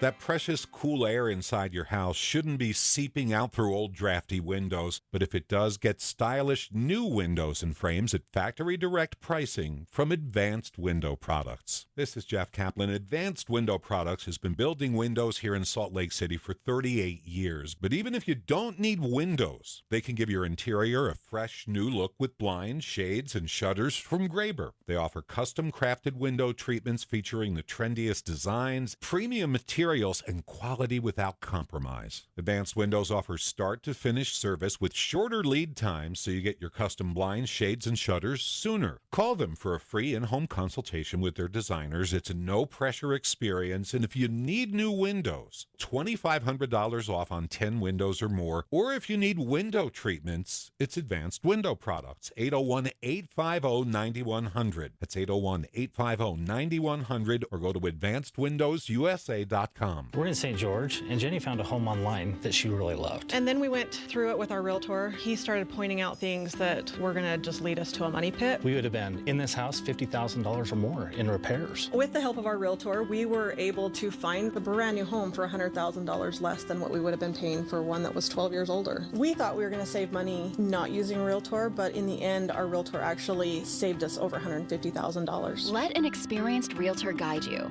Go to myrealtorstory.com. Hey everyone, it's Ted from Consumer Cellular, the guy in the orange sweater, and this is your wake-up call. If you're paying too much for wireless service, you don't have to keep having that nightmare. Consumer Cellular has the same fast, reliable coverage as the leading carriers for up to half the cost. So why keep spending more than you have to? Seriously, wake up and call 1-888-FREEDOM or visit consumercellular.com. Savings based on cost of Consumer Cellular single line 1, 5, and 10 gig data plans with unlimited talk and text compared to lowest cost single line postpaid unlimited talk, text, and data plans offered by T-Mobile and Verizon January 2024. Why choose a Sleep Number smart bed? Can I make my side softer? Can I make my side firmer whenever I want? Can we sleep cooler? Sleep Number does that. Cools up to 8 times faster and lets you choose your ideal comfort on either side. 94% of Sleep Number smart sleepers report better sleep.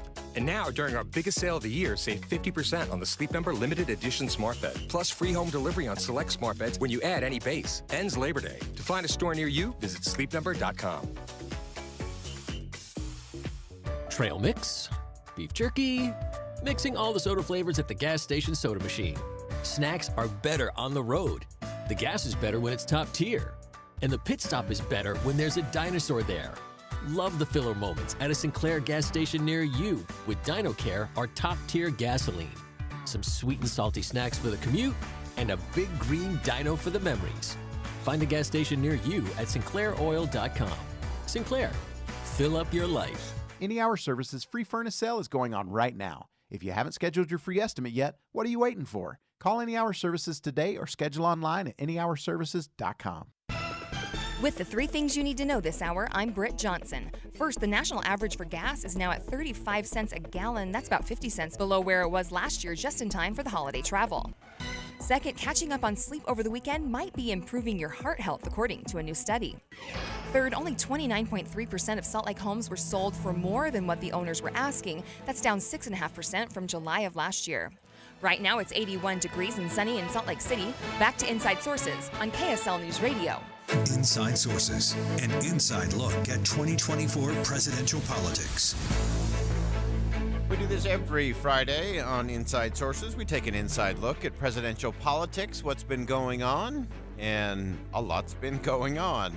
So I want to frame this in the context of where we've been. It has been 40 days since President Joe Biden addressed the nation and said, I will not be the nominee for the Democrats. I will not seek another term as president. And, of course, a ton of things came in the wake of that announcement 40 days ago. So it's 40 days ago. Now, regardless of where you fall in the political spectrum, well, again, set that aside for a minute. Let's just kind of look at where we are. There has been a lot of momentum. Of course, the early surge around Kamala Harris as the potential nominee. And then within 48 hours, she became the presumptive nominee. And then a short time after that, she had locked in and rounded up all the delegates she was going to need to take to the convention in Chicago and become the nominee. And in its wake, she also raised a record stunning number when it comes to fundraising. Hundreds of millions of dollars came in to the campaign coffers. And everything was centered around this whole idea, and there was such momentum and such vibe on the Democratic side of things. They had been in such a malaise and fearing that they were going to lose, and it was inevitable, and the fall was going to be awful, and there was a potential that the former president and the Republicans would not only win the White House, they'd win the Senate and the House and do a clean sweep. And then everything changed. And rolling into that, again, just go back 40 days. 40 days and a couple hours ago, Republicans were flying high. They were so confident that the former president was going to win, and they believed that, yeah, we are going to sweep. Republicans believed they were going to take the House and the Senate and the White House and be able to put forth an agenda until everything changed. And so everything changed And the momentum back and forth, we've watched that rock and roll. Of course, the Democrats enjoyed a really nice lead coming from the announcement 40 days ago to Kamala Harris becoming the presumptive nominee. The events in Chicago, Illinois at the Democratic National Convention continued on that momentum. It was euphoric in Chicago for the Democrats because where they thought they had no hope, suddenly they had more hope than they knew what to do with. And all of a sudden, it was a challenge for former President Trump because suddenly he was on his back foot. And the campaign didn't know what to do to counter the fact that they're no longer running against Joe Biden. And I still don't know that they found their footing. But here's the interesting thing. So 40 days and a few hours ago, while the Republicans had the momentum and seemed pretty confident that they would be able to win the White House, the polls in all of those key swing states were still pretty close. Most of them just inside or on some just outside the margin of error. And so now here we are, 40 days and 40 nights later. Lots of rain and storms in between, I think, for the Republicans. But there are things that the Republicans should feel happy about, and there are things that the Democrats should be concerned about, even while the Democrats are celebrating they have good momentum, and the Republicans have been lamenting the fact that they're kind of on their back foot. And here's what it is. After 40 days and 40 nights of a massive change, historic, seismic shift in a presidential campaign, unprecedented to be sure, that as of today, 66 days until Election Day, we're exactly where we began. How's that? New survey from Emerson College Polling and The Hill found that in the 7 key states, so Georgia, Michigan, Nevada, Arizona, North Carolina, and Wisconsin. In those 6 states, everything's within the margin of error. In Georgia, Kamala Harris leads former President Trump 49-48. Coin toss. Michigan, 50-47. Still inside the margin of error. Nevada, 49-48. In Arizona, former President Trump is ahead, 50-47. Still inside the margin of error. North Carolina, 49-48. Wisconsin, 49-48. And in Pennsylvania, the 7th of the swing states, it is an absolute tie, 48% each. So all the numbers in all the key swing states are almost exactly where they were 40 days and a few hours ago when President Joe Biden was still the presumptive nominee for the Democratic Party. So with all the changes, with all the analysis, with all the swings back and forth between the Republicans and the Democrats and what was changing and what was going right and what was going wrong, here we are, approaching Labor Day weekend, and nothing's moved. We are back to the beginning, which means that what takes place post-Labor Day is going to matter. And in races that are so tight, that are statistical ties, to be sure, there's a lot of hard work and heavy lifting that's going to have to be done between now and the first Tuesday of November. And as I have said all along, there are going to be things that nobody is planning for that are going to come up. I still believe there's 2 of those yet to appear. We've had a number of them that have already taken place, including things going on around the world, including President Biden choosing to step down, including Vice President Harris stepping in, including what took place at the Democratic National Convention, including an assassination attempt on former President Trump. We've had a lot of those unexpected. I think we have 2 more significant things. One will be domestic, relating to the campaigns and what's happening here at home. I think we'll have one more thing that will take place internationally that will allow or cause someone to stumble, or will cause and or allow someone to step up and to show that they should be the leader of the country. Now, we're going to stay with the conversation here because there are some other things in these tightly contested races. Again, statistical tie in the margin of error in all 7 of these swing states. who is on the ballot actually matters, and some mind-boggling, head-scratching things that are happening in terms of who gets on, who gets kicked off, who wants to stay, who wants to go. We'll talk about that coming up next.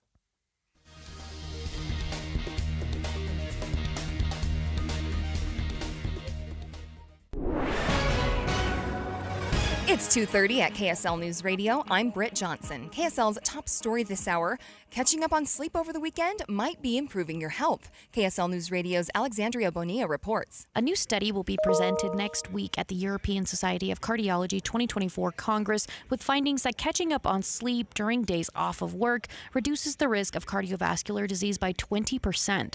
Christopher Deppner, an assistant professor in health and kinesiology at the University of Utah, says he's not convinced that's true.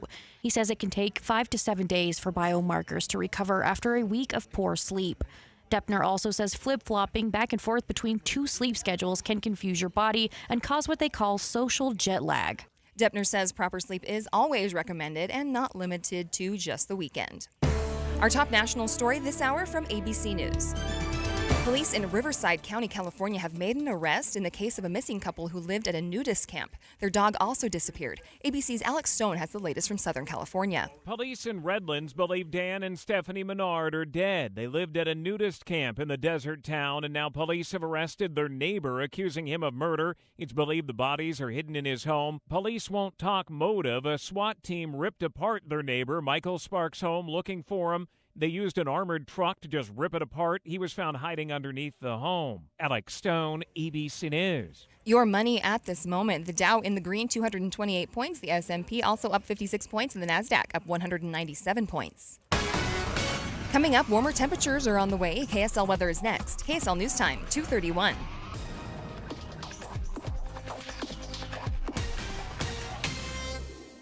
You know what's great about KSL's traffic coverage? Trained traffic reporters and real listeners. Trading information and making the commute safer and faster for everyone. Every 10 minutes on the nines, we have you covered on KSL News Radio.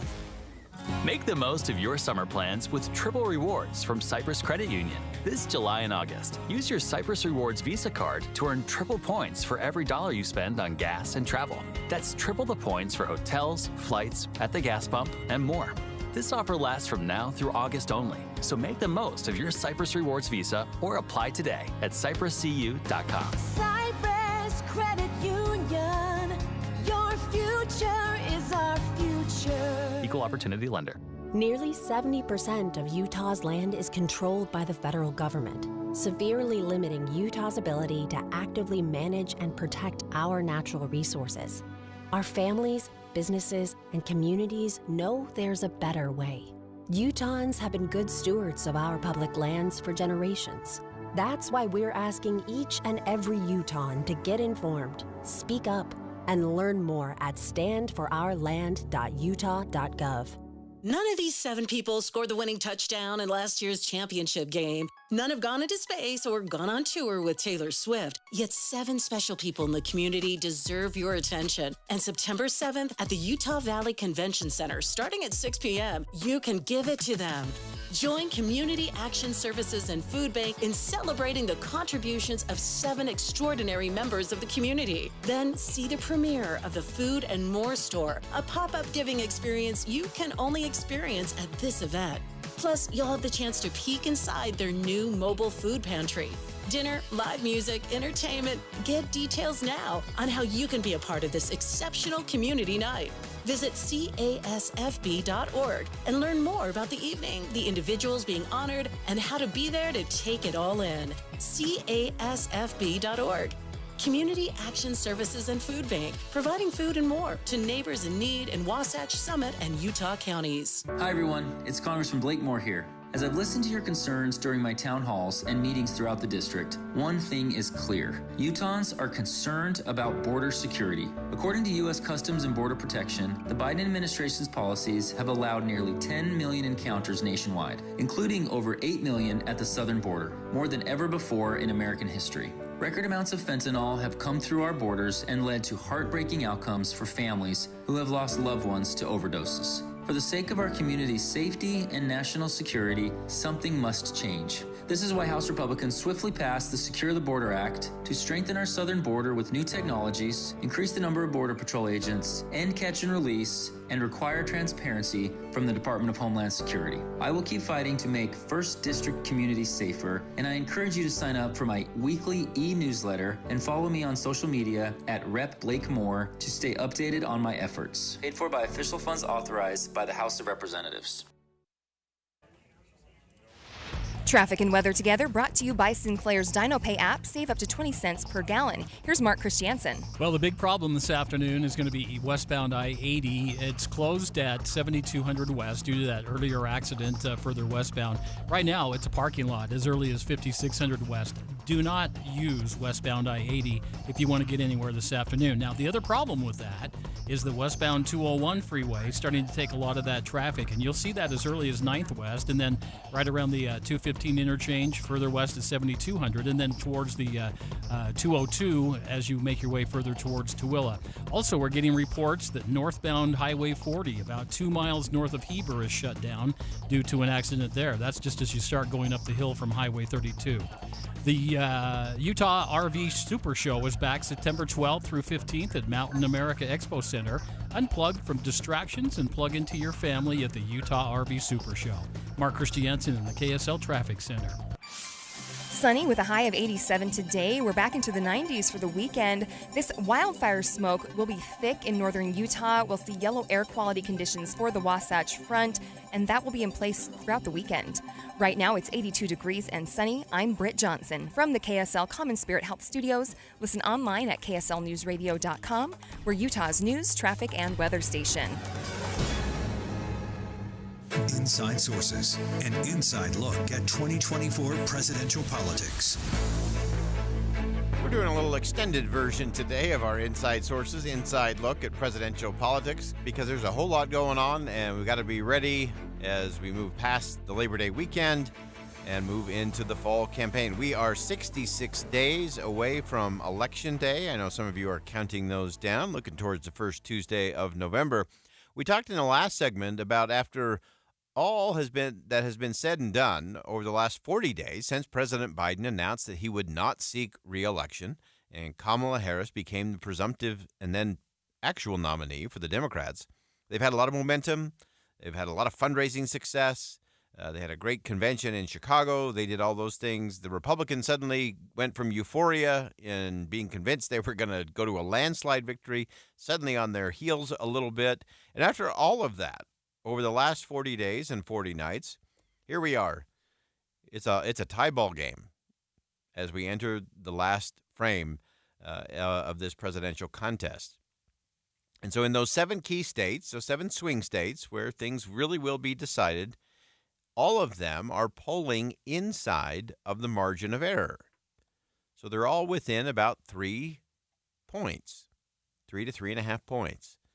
And so all of those key states. And so when you're looking at a race that is that tight, and most of them are within 1 point, either 1 point leaning in Vice President Harris's favor or 1 point leaning in former President Trump's favor. And in a race that is that tight, of course, the role of spoiler or the role of a third-party candidate becomes significant. And for the record, I just don't believe in the spoiler category. Anyone who tells you you're throwing a vote away or you're just going to be a spoiler is not giving you the right message because that is your vote. That is your right. Don't buy into it. It's a fake fight and a false choice. So let's talk about those third-party candidates for a minute. So in a surprising turn, presidential candidate Robert F. Kennedy Jr. suspended his presidential campaign, didn't end it, suspended it, and also gave his endorsement to former President Trump. He talked about their conversation during a rally last week. We talked not about the things that separate us because we don't agree on everything, but on the values and the issues that bind us together. And one of the issues that he talked about was having safe food and ending the chronic disease epidemic. He also highlighted other policies where he thought he and the former president actually have a lot to agree on. And don't you want a president who's going to get us out of the wars and who's going to rebuild the middle class in this country? All right, so that was Robert F. Kennedy Jr. as he suspended his campaign through his support behind the former president. Here's the interesting thing, and some of this is a little head-scratching. We have talked a lot on this program over the course of the year about how difficult it is to get your name on a ballot and the millions and millions of dollars that get spent by third-party candidates and countless lawsuits that go with it, because both the Democrats and the Republicans don't want that competition on the ballot, unless they do. Here's where it gets curious. So after Robert F. Kennedy Jr. suspended his campaign, he asked that in some of the states that he thought were particularly close, that his name be removed from the ballot. And in Michigan and Wisconsin, two really key states in those battleground states, they refused to remove Robert F. Kennedy Jr.'s name from the ballot. And so we're actually forcing him to stay on the ballot despite his request to remove it, as he is withdrawing from the race. So very interesting. So then you have to go underneath the headline and you have to go underneath the number. Well, why is it that Michigan and Wisconsin wouldn't allow you to take your name off of the ballot, especially when you had to go through so many different things to get your name on the ballot? And there's a whole host of things. And guess what? More lawsuits. And these are two states where you're basically in a statistical tie.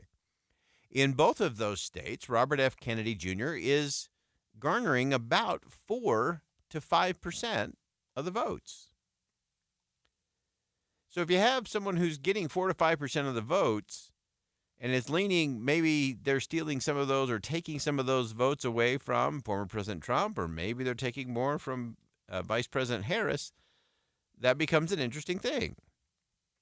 Take them off the ballot, make it more a head-to-head. Who benefits?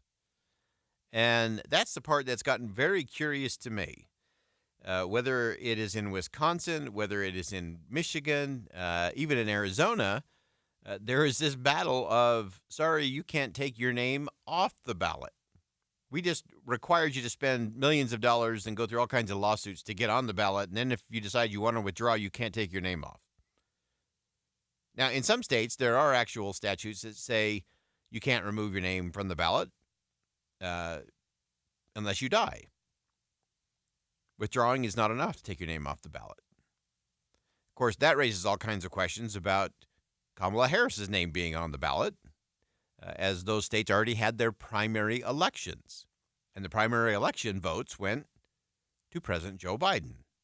So there's a whole host of very curious and very expensive battles that are going to be brewing. And then, of course, there's also an additional component to that, because you do have some other third-party candidates.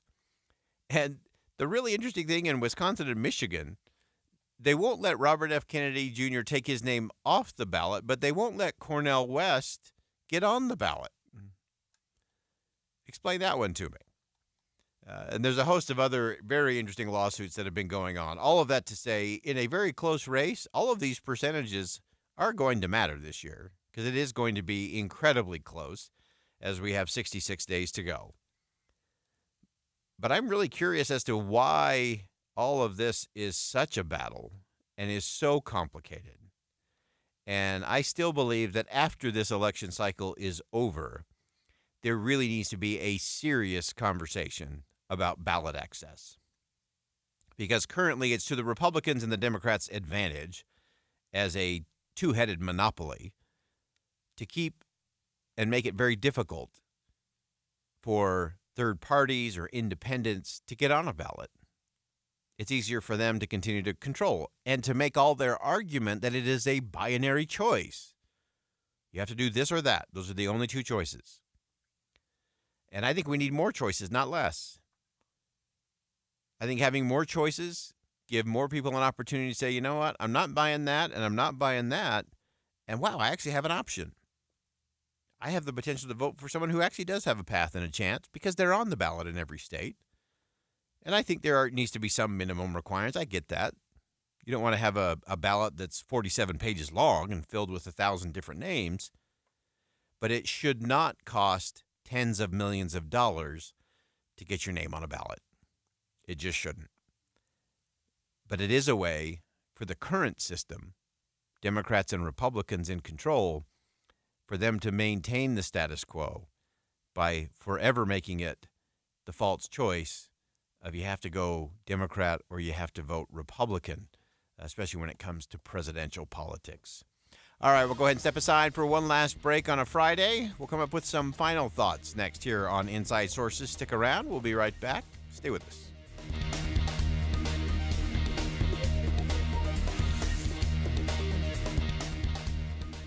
You wouldn't know it, but most financial advisors are put in a box. I'm Jeff Jr. from Trajan Wealth, and I want to provide you a little insight about financial advisors. Most financial advisors have to sell what their company requires them to sell, and many advisors have to only adhere to what's called a suitability standard. A suitability standard is a limited standard of care, not requiring what's sold to be best, just suitable. Advisors with this loose standard often have limited investment and product selection. Trajan Wealth is held to a fiduciary standard, which is the highest standard of care in the advisory business. And that's just one of the many reasons we have billions of dollars under our care and attract clients from other advisors. Raise your standards today and call Trajan Wealth. Call 801-899-7600. That's 801-899-7600. Advisory services offered through Trajan Wealth, LLC, an SEC-registered investment advisor. Join KSL's Amanda Dixon on Saturday from 11 to 1 at the Hot Tub Factory Outlet in Draper next to the Cowabunga Bay 12101 Factory Outlet Drive. September means it's time for Any Hour Services free furnace sale. What's up, everybody? I'm Mike Wilson with Any Hour Services, and as summer comes to a close and falls right around the corner, the weather gets, well, perfect. And when the weather's perfect, people need a little extra incentive to replace their heating and cooling system. That's where Any Hour Services free furnace sale comes in. For the month of September, when you have Any Hour Services install a new air conditioner, we'll give you a new furnace for just the cost to install it. About $400. The furnace is free. You just pay the labor. And there's no catch. There's no raising the price on the air conditioner first. There's no making you buy the most expensive air conditioner to qualify. There's none of that. There's just a desire to keep our technicians working while the weather's mild and a genuine appreciation of you for helping us keep them busy. So if you've been thinking about replacing your old furnace and air conditioner and want to know exactly how much you can save during our free furnace sale, call Any Hour Services today and schedule a free estimate. Google Any Hour Services or schedule online at anyhourservices.com. No one helps more homeowners than Any Hour Services. Progressive presents Renter's MVP's Most Valuable Possessions. Today's MVP, Tom Kelly's carbon fiber mountain bike. Because more than riding his carbon fiber mountain bike, Tom loves telling people about his carbon fiber mountain bike. Friends, family, even a local barista knows about his carbon fiber mountain bike. And that's why Tom's carbon fiber mountain bike, if you haven't heard about it, is today's MVP. Keep your most valuable possessions protected by bundling your renters and auto insurance with Progressive. Progressive Casualty Insurance Company affiliates and other insurers not available in all states. The best things in life, they come in twos. 2 scoops of ice cream, 2 tacos. And now for a limited time, get our best deal of the year. Buy any phone when you switch to Consumer Cellular and get 2 months of service free. That's right, the same fast, reliable nationwide coverage as Big Wireless, now with 2 months free. Proof the best things in life really do come in twos. Visit consumercellular.com or call 1-888-FREEDOM. Second and third month of monthly base service fee waived for new customers with the purchase of a phone and activation by September 2nd, 2024. Taxes, fees, and third-party charges will apply. See website for additional details. It's me again, and of course, I'm at the annual fall extravaganza at J&J Garden Center in Layton. And what a great time to buy. Right now, all containerized trees, all shrubs, and all perennials are 20% off. You heard me right. J&J's entire inventory of containerized trees, shrubs, and perennials are 20% off their regular price. J&J Garden Center definitely has the best products at the best price and most definitely the best service too. But don't take my word for it. Come experience J&J Garden Center for yourself. Take advantage of their incredible fall tree, shrub, and perennial extravaganza. Take the Layton Parkway exit, Main Street to Gentile, then west 2 miles. You've got to see it to believe it. You really do. Country grown to your home. J&J Garden Center.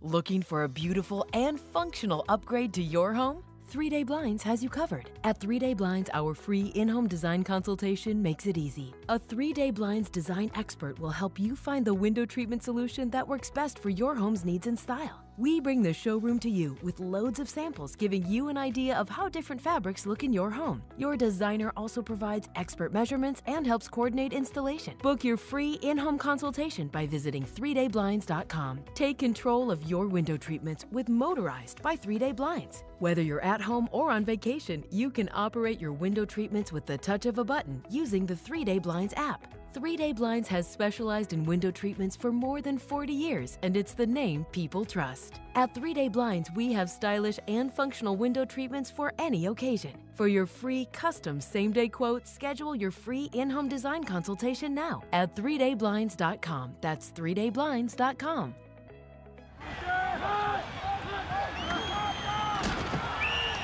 Hey, BYU football fans, come visit your local Macy's grocery store for all your tailgating needs. Macy's has great prices on all of your favorite game day items, like burger patties, made fresh dips, and more. Did you know that your favorite tailgate foods are also now offered through Macy's Catering? Macy's offers a wide variety of catering platters, from smoked meats to wings and even desserts. Catering is available to order online at Macys.com or in store. So, whether you're having a small or large party, Macy's has you covered. Never miss a deal when you sign up for the rewards program and emails to get the digital ad sent straight to your inbox each week. Come visit your local Macy's grocery store for all of your tailgating needs. Get game day ready with Macy's. Happy shopping. Why pay for 4 tires when you can buy 3 and get 1 free? It's your locally owned and operated Big O Tires. Now through August 27th, buy 3, get 1 free on select sets of tires. Big O Tires, the name you trust. Hey everybody, it's Casey Scott, and I have a podcast called Project Recovery. I talk about my own journey from addiction to a lifelong one in recovery. I'm joined by my good friend and a clinical psychologist, Dr. Matt Woolley. You know, it's your story, Casey, but we also hear inspiring stories of others who join the show from rock bottom to living a life of recovery. That's Project Recovery, a show about addiction, but more importantly, it's about recovery. Follow us for free on KSLpodcast.com or wherever you get your podcasts. With the 3 things you need to know this hour, I'm Britt Johnson. First, catching up on sleep over the weekend might be improving your heart health, according to a new study. Second, Provo police say the threat made involving an upcoming rivalry football game is individually based and not directed to the broader community. Third, police in Riverside County, California have made an arrest in the case of a missing couple who lived at a nudist camp. Right now, it's 82 degrees and sunny in Salt Lake City. Back to Inside Sources on KSL News Radio. Hear elevated conversation on crucial issues. Boyd Matheson on Inside Sources. Welcome back to Inside Sources here on KSL News Radio. It is great to be with you today. As always, I am Boyd Matheson as we roll our way into Labor Day weekend. I cannot believe we are already to Labor Day. I still feel like I'm back in January somewhere. It has been accelerating as we've been going through. And as we get to the long weekend, that's always a chance to kind of disengage a little bit, take a little bit of an exhale, reorient, reframe some things. And it's so easy, especially with the pace and chase we have in our society today, to just always be sprinting, to always be moving forward. And often it causes us to miss a whole lot of things. And I think in many instances, it causes us to miss a whole lot of gratitude that we should have for all kinds of things. In particular, as you roll through your weekend, you may want to just take a minute or two and just take a look at, well, actually, what is this thing we call Labor Day, and why do we actually have it? And if you have a job in this country, regardless of what kind, you should be thankful for some of those who have gone before you that did some of the hard work and heavy lifting to make sure as an employee you actually have some rights. You have some things that matter that you can't be taken advantage of. And a lot of those didn't just happen by chance. It happened because some people were willing to make a choice, to stand up and to speak out, to come together, to voice concerns, or to demand to be treated better, not just as a machine or as something that produces whatever it is in your company, but be treated with dignity and humanity. And so there are some things that I think that do matter when it comes to Labor Day. I think of all the things we celebrate over the course of the year, I think this is probably one of the least understood. But if nothing else, just pause. And if you have a job, one, be grateful you have a job. And two, be grateful that you have some rights as an employee that matter. And those did not come by chance. Somebody had to stand up. Someone had to speak out. And someone had to help the right things to happen along the way. I think one of the other things that we often fly by and fly past, and we've talked a lot about this over the course of the show today, is just our institutions, particularly those that are part of our civil society. A lot of those quiet organizations, whether it's a volunteer organization, a faith-based organization, just a community coming together. Those are some of the things that are truly magical in America. They're part of what binds us together as a nation. They're part of what propels us forward. And those institutions of civil society, that muscle that enables us to help each other and to help those that are in need and those that are struggling, we have to be careful and not take for granted that those will always be there. The loss of religious liberty would undermine that in a big way. As we continue to fragment as a society, as we allow politics to polarize us, as we become more and more isolated through our technology, those institutions are going to be undermined. And ultimately, it creates gaps and spaces. And the poor and the most vulnerable tend to fall through those.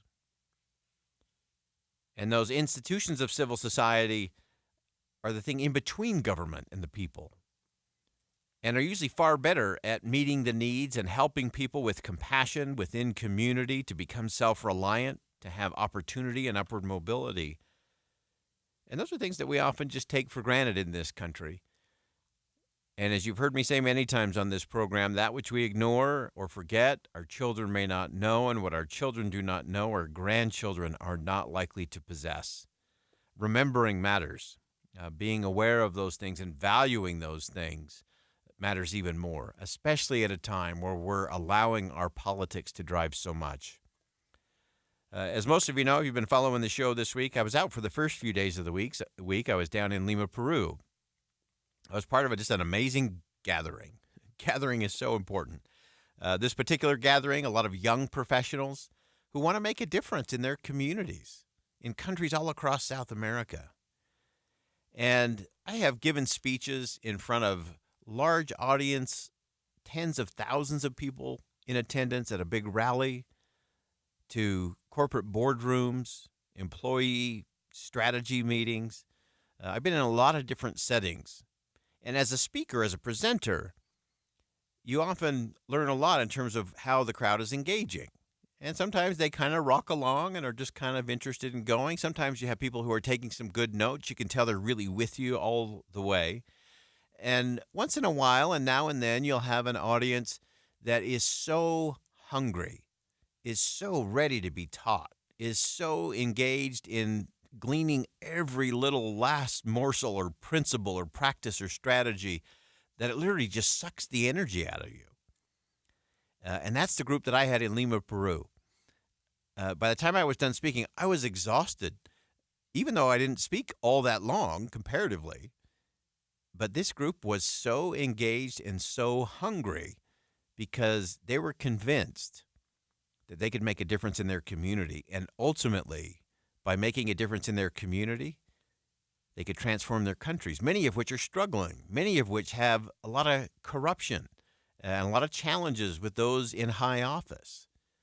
And yet they had this great faith, this great belief in the principles that they could apply, that they could live, that people could see, that they weren't about power, they weren't about position or prominence or fame, but that they were interested in making a difference and building that civil society that, as I said before, would transform their communities and ultimately change the direction and even the destiny of their nation.